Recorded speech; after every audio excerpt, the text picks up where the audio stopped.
Welcome to AI World TV, your go-to destination for everything artificial intelligence.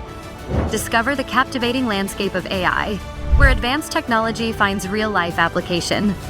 Subscribe to AI World TV for webzine articles, reports, podcasts, videos, live events, and latest trends. Hear from top industry leaders and discover how AI is transforming industries and our daily lives.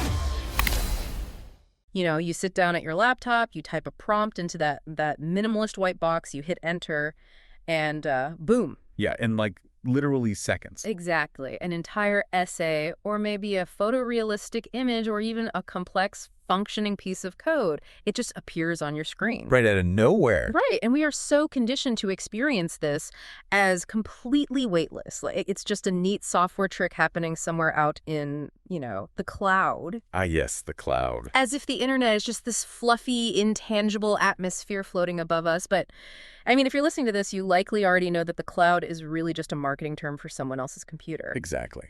But what you might not realize is that when you hit enter on that AI prompt, you are firing up a massive, heavy, incredibly loud industrial machine somewhere out in the physical world. Yeah, we are basically watching the exponential curve of software advancement slam headfirst into the inflexible laws of thermodynamics. And it's messy. It is. It is completely reshaping the physical landscape.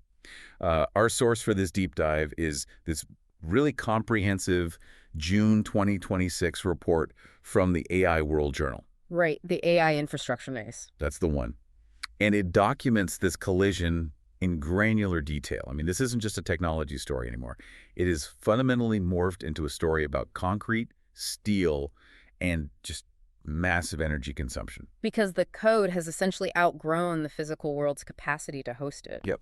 So if you want to understand where the global economy is actually heading, you can't just look at the software updates anymore. You have to look at the ground beneath your feet. Absolutely. So our mission today for you, the listener, is to peel back that clean, minimalist interface and examine the massive hidden reality that's keeping this whole AI revolution alive. And I think the scale of the capital being deployed is really the first indicator that the paradigm has shifted. Oh, the money is staggering. It's unbelievable.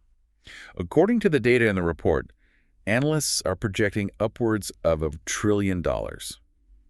Yes, trillion with a T will be poured into data centers, specialized semiconductors, and power generation over the next decade. $1 trillion. Yeah, it represents one of the most aggressive infrastructure build-outs in modern economic history. Okay, let's unpack this for a second, because whenever I hear about $1 trillion capital expenditure in the tech sector, my alarm bells immediately start ringing. Oh, I'm sure. The late 90s, right? Exactly. My mind jumps straight to the dot-com bubble, because back then, telecom companies spent billions laying down miles and miles of fiber optic cables, anticipating this massive surge in internet traffic. The information superhighway.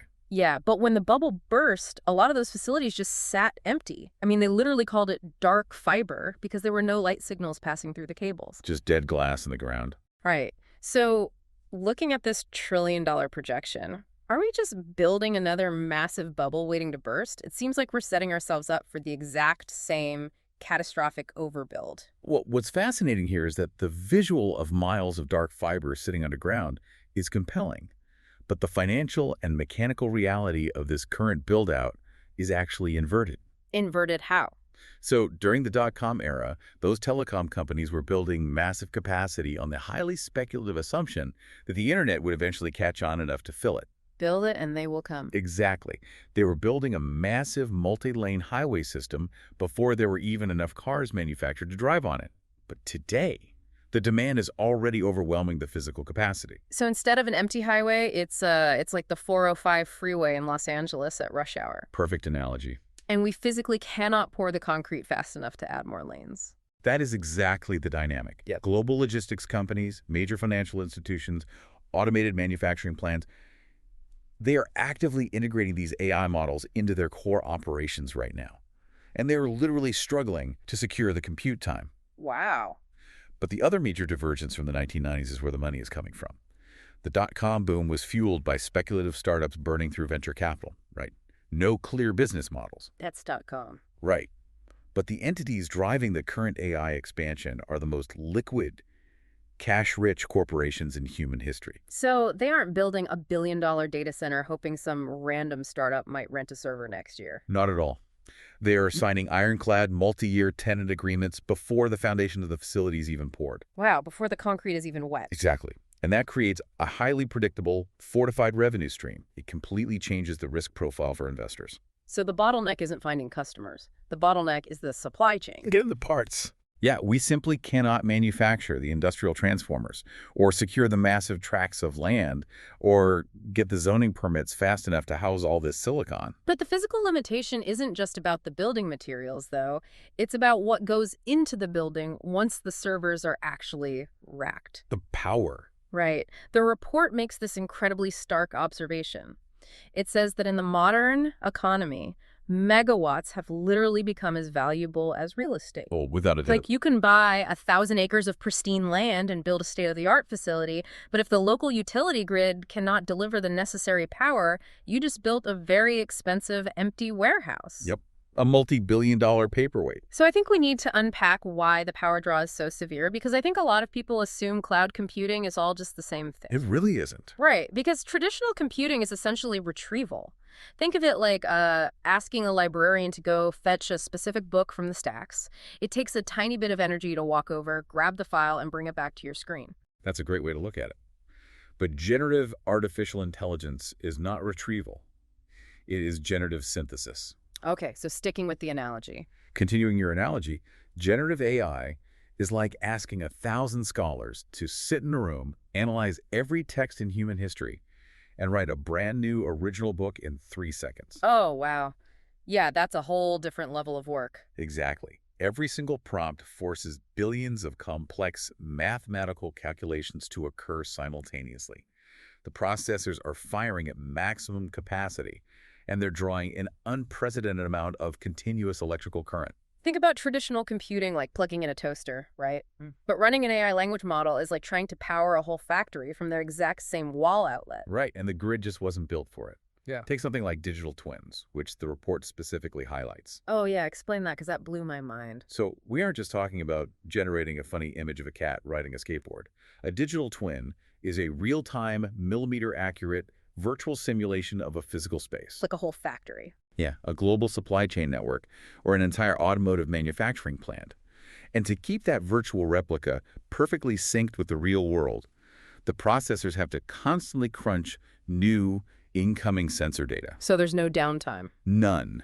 The power draw is relentless. And when you scale that relentless power demand up to a massive campus running these training models 24 hours a day, you fundamentally threaten the stability of the local utility grid. You do, because the electrical grid operates on this really delicate balancing act of predictable frequency, usually 60 hertz here in the United States. Right. Utility providers construct their substations based on predictable daily human behavior.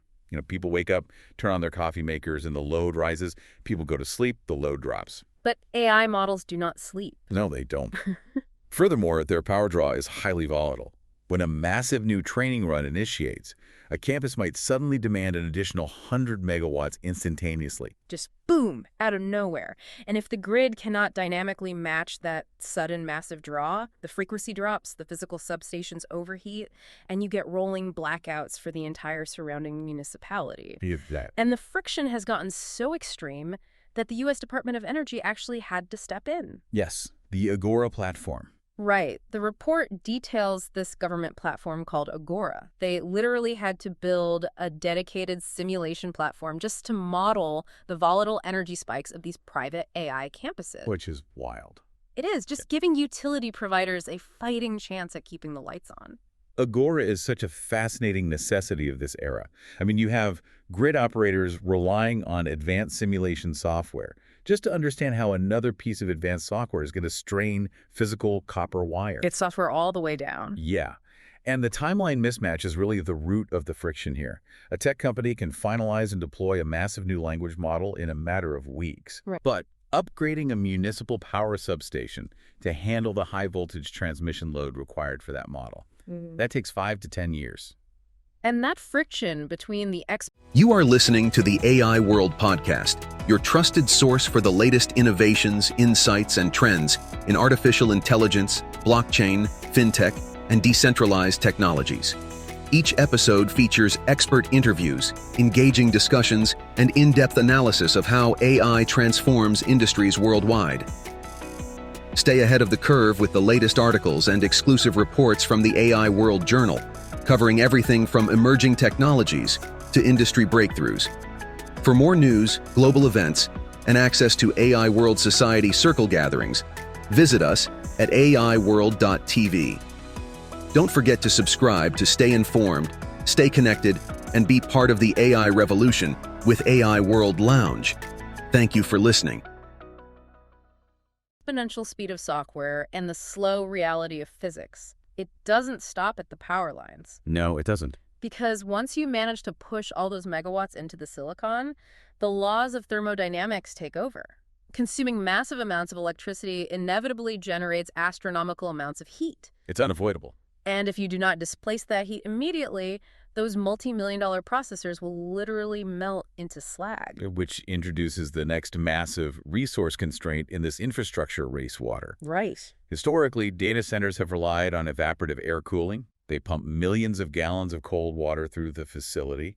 The water absorbs the ambient heat radiating from the servers, and then it evaporates out of massive industrial cooling towers on the roof. But simply blowing chilled air across a room of server racks doesn't cut it when the chips are running this hot. Not anymore. The thermal density of an AI processor cluster is simply too high.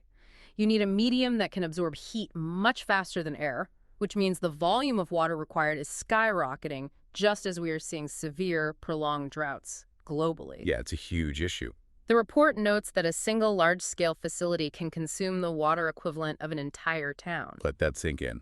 An entire town. So what does this all mean for regions already facing water scarcity? Can we actually innovate our way out of this cooling problem before these data centers just drink the local reservoirs dry? Because if you are a resident in a region facing a drought, the idea of a tech giant draining the local reservoir to cool their algorithms is a massive point of tension. Well, the industry recognizes that relying on municipal water supplies is physically and politically unsustainable. I mean, a local government will prioritize farmers needing water for crops and citizens needing drinking water way before a data center's cooling towers. Obviously. So this hard limitation is forcing a rapid, incredibly expensive pivot to advanced liquid cooling technologies. And to be clear, we aren't talking about spraying tap water on a motherboard. No, definitely not. That would be bad. We're talking about closed-loop systems using specialized dielectric fluids. Yes. These are non-conductive liquids engineered specifically for thermal management. Facilities are running this liquid directly to the chip through microchannels, or in some extreme cases, completely submerging the servers into vats of the fluid. Which looks exactly like sci-fi. It really does. The liquid absorbs the heat directly from the processor without evaporating, and then it is cooled and recirculated continuously. And it is highly efficient and drastically reduces water consumption, but it requires a staggering amount of capital to implement. I can imagine. You are entirely redesigning the plumbing and structural architecture of the data center. It requires reinforced floors to bear the immense weight of the fluid tanks, specialized leak detection systems, completely new maintenance protocols. You can't just have a regular IT guy fix a submerged server.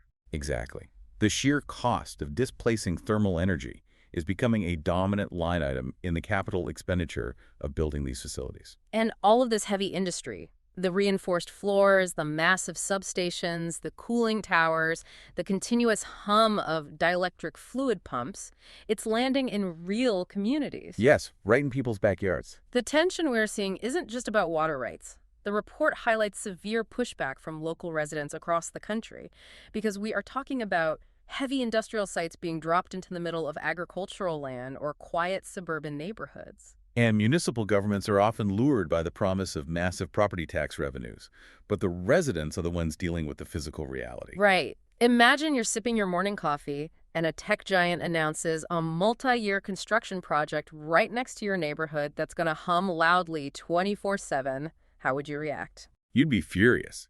Because a modern AI data center is an incredibly disruptive neighbor. It is not just a faint electronic hum. You have massive industrial cooling fans running at all hours. You have multi-story diesel generators installed to serve as backup power. And local safety regulations usually require those massive diesel engines to be fired up and tested regularly, right? Yep. Plus, you have heavy construction traffic tearing up local roads for years. And if the facility demands 300 megawatts, the utility company has to string new high-voltage transmission lines right through the community just to deliver it. Exactly. So the pushback makes total sense. You are taking the physical footprint and noise pollution of a heavy manufacturing plant and placing it where people live. And unlike a traditional manufacturing plant, data centers are largely automated, meaning they don't even bring a massive influx of local jobs to offset the disruption. They don't. And that community resistance is becoming a hard barrier to entry, forcing the smartest players in the industry to completely rethink their real estate strategy. Because fighting it out in court takes too long. Exactly.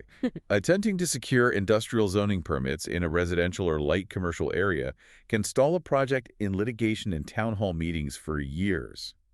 And time is the one asset these companies do not have. Which perfectly explains that fascinating move by SoftBank over in France, which was featured in the report's news ticker. Oh, that was a brilliant move. So SoftBank is placing an $85 billion bet on AI infrastructure, partnering directly with the French national utility company EDF.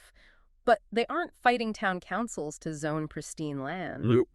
They are taking former nuclear and coal power plant sites and converting them into massive AI data center campuses. It is a brilliant bypass of the entire zoning nightmare. Think about it, those defunct power plant sites are already zoned for heavy industry. They already have massive security perimeters, reinforced infrastructure. And the grid connections? Most importantly, yes. They are already plugged directly into the high-voltage transmission spine of the national grid, and they sit adjacent to major water sources like rivers, which were originally used to cool the power plant turbines. You are essentially running the power plant in reverse. That's exactly it. Instead of generating power to send out to the grid, you are pulling power from the grid into the exact same massive footprint to run the server racks. You avoid tearing up new land, you avoid running new transmission lines through neighborhoods, and the local community is already entirely accustomed to the heavy industrial footprint being there. It is a perfect synthesis of old-world infrastructure solving a cutting-edge technological bottleneck. And because of these immense physical and community hurdles, the financial sector isn't just throwing money at data center buildings anymore. They are funding an entirely new, interconnected ecosystem to solve these bottlenecks. Following the money here is fascinating. Right, because Wall Street is no longer solely focused on funding AI software startups. Investors are looking at the landscape and realizing that they need to fund the entire physical ecosystem required to keep the software functioning. Like the old gold rush adage, right? Exactly. They aren't just investing in the gold miners anymore. They're investing in the pickaxes, the roads, the water supply, and the wagons. Yes. The investment landscape has shifted heavily towards specialized infrastructure. We're seeing massive capital flows into digital real estate investment trusts, or REITs. And these are the companies that do the heavy lifting in the physical world. Exactly. They acquire the land, secure the incredibly complex power contracts, build the concrete and steel shells, and then lease the physical space and power capacity back to the tech giants. So investors are realizing that owning the high-voltage power contract and the reinforced concrete is just as lucrative and arguably much safer than trying to guess which algorithm is going to win out. Far safer. Capital is pouring into battery storage innovation, electrical transformer manufacturing, dedicated renewable energy generation. But honestly, the most telling detail in the entire AI World Journal report is Alphabet's recent capital raise. Oh, this was wild. Alphabet, Google's parent company, raising $80 billion specifically to scale their physical compute capacity. Right. But the anchor investor in that round isn't a traditional Silicon Valley venture capital firm. Oh. It is Berkshire Hathaway, dropping a $10 billion investment into the fund. That is a staggering signal. I mean, when Warren Buffett's conglomerate takes a massive position in AI infrastructure, it signals a fundamental shift in how this asset class is viewed. Completely. Berkshire Hathaway is famously averse to speculative software and tech trends. They buy railroads, utility companies, insurance firms, bedrock, highly predictable infrastructure with deep economic moats. So why would a company like Alphabet, which essentially prints its own cash, even need Berkshire's money? Well, when you look at the underlying financial mechanics, it makes perfect sense. Tech companies operate on highly aggressive quarterly earnings cycles. Right, move fast and break things. Exactly. They are structurally designed to build software quickly, iterate, and generate immediate high-margin returns. But building a dedicated 500 megawatt power substation and a liquid-cooled data center campus, that requires a 10 to 20-year capital expenditure timeline. So tech companies are just not structurally designed to amortize massive, multi-decade physical infrastructure projects. Precisely. They need partners who understand long-term, slow capital deployment. Berkshire Hathaway understands how to finance a railroad network or a hydroelectric dam over 50 years. So they view these AI data centers not as a tech play, but as the new railroads. Exactly. The new essential utilities of the 21st century digital economy. If you step back and look at the macro view, the winners in the AI era won't necessarily be the companies with the smartest algorithms. The winners will be those who can secure reliable power and build sustainable, community-friendly infrastructure. They are the ones who can successfully bridge the gap between fast software and slow concrete. And that bridges perfectly to the core takeaway for you, the listener. The fundamental question has shifted. We aren't really asking, are we building too many data centers anymore? We are asking, are we building an AI-powered future that actually benefits everyone? That's the real question. The narrative around artificial intelligence has completely shifted. We are no longer just looking at a screen. We are looking at the largest physical mobilization of industrial resources in modern history. It's historic. We have moved from the illusion of a weightless, magical cloud to the stark reality of gigawatt power lines, dielectric liquid cooling tanks, and repurposed nuclear sites. It is a massive, incredibly precarious balancing act between technological acceleration, the hard limits of thermodynamics, and the communities that actually have to live next to these humming monoliths. So thanks for taking this journey into the physical gears of the AI machine with us. Hopefully, it gave you some serious aha moments to bring to your next meeting. And, the intersection of code and physical reality creates a fascinating paradox to leave you with. Oh yeah, this is something to mull over. We are currently watching human engineers struggle against the limits of the power grid, municipal zoning laws, and supply chains to build the very infrastructure required to house these increasingly advanced AI models. Right, humans doing the heavy lifting for the machines. Exactly. But as these systems become exponentially smarter and begin optimizing highly complex systems on their own, it raises a really profound question. Will a future, highly capable AI eventually be tasked with designing its own physical infrastructure? And if we hand over the blueprints, what exactly will it optimize for? Like, if an AI designs the expansion of its own data centers, will it factor in human variables like municipal water reserves, noise pollution, and the preservation of quiet neighborhoods? Or will it look at the physical world purely as an incredibly inefficient resource, just to be consumed and optimized for its own limitless computational growth? It is really sobering thought the next time you marvel at how fast a prompt generates a response. You're waking up an engine that is actively figuring out how to rebuild the physical world around it. Keep an eye on the power lines in your neighborhood. Thanks for joining us on this deep dive. The future of artificial intelligence is unfolding, and it's happening at AI World Week, the flagship global event for innovation, collaboration, and transformation. This flagship global AI event is designed to connect visionary leaders, trailblazing entrepreneurs, and influential thinkers to explore the endless possibilities of AI. Experience groundbreaking technology that redefines industries and inspires progress. Join thought-provoking discussions on ethical AI, digital equity, and the transformative role of technology in our world. Build meaningful connections that catalyze innovation and drive impact. AI World Week is powered by AI World Society, a global movement dedicated to advancing AI responsibly and ensuring it serves humanity. Together, we're shaping a smarter, more inclusive, and equitable future. Continue your journey beyond the event with the AI World Journal, offering expert insights, in-depth analysis, and the latest trends shaping the AI landscape. This is your opportunity to lead, to innovate, and to transform the world with AI. AI World Week. We invite you to join us and embrace the AI revolution.